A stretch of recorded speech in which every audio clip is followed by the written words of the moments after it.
16 বছরে গত মায়ের বুক শেখ হাসিনা খালি করেছে। বাংলাদেশ জাতীয়তাবাদী দলের চেয়ারপারসন বেগম খালেদা জিয়াকে একটি অসত্য মামলায় সাজা দিয়ে আজকে মৃত্যুর পথে ফেলে দিয়েছেন।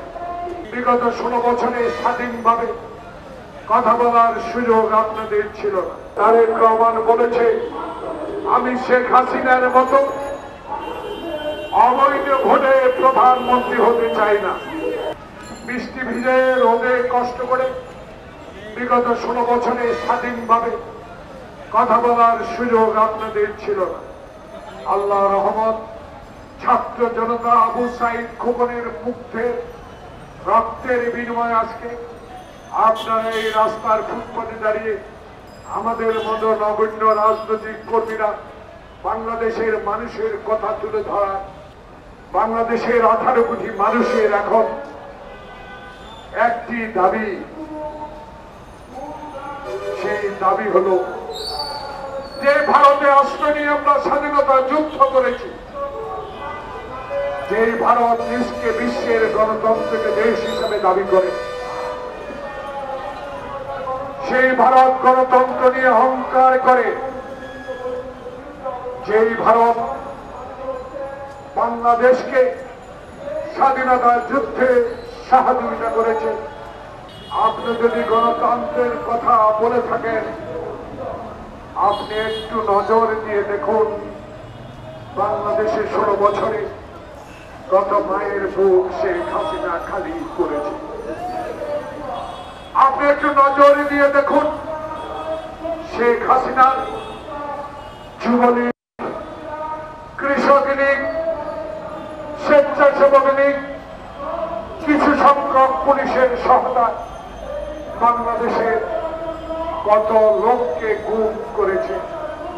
বাংলাদেশ জাতীয়তাবাদী দলের চেয়ারপারসন বেগম খালেদা জিয়াকে একটি অসত্য মামলায় সাজা দিয়ে আজকে মৃত্যুর পথে ফেলে দিয়েছেন।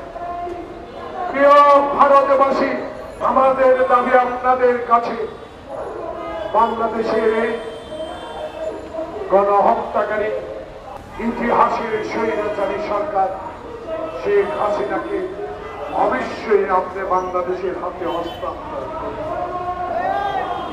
প্রিয় ভাইয়েরা, যেই নেতা তারেক রহমান 21 গ্যানেট হামলায় আপনি আপনার নির্দেশ প্রাপ্ত কিছু সংখ্যক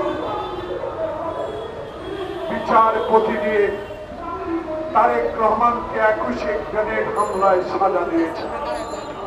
সেই তারেক রহমান একটুও বিচলিত হয় নাই।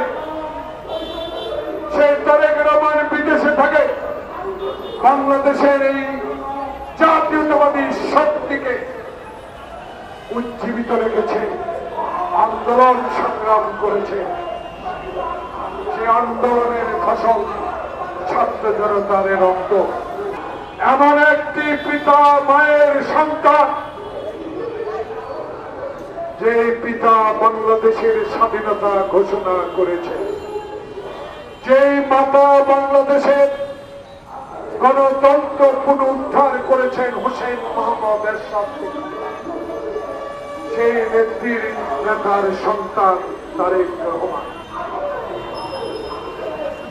সেই তারেক রহমান বাংলাদেশের মানুষের জন্য দোয়া করে। ইনশাআল্লাহ বাংলাদেশে বীরের মতো ফিরে আসবে। তারেক রহমান বলেছে, আমি শেখ হাসিনার মতো অবৈধ ভোটে প্রধানমন্ত্রী হতে চাই না। আমি বাংলাদেশে মৃত ব্যক্তির ভোট দিয়া প্রধানমন্ত্রী হতে চাই না। আমি বাংলাদেশে এক মাথা এক ভোট, আমার ভোট আমি দিব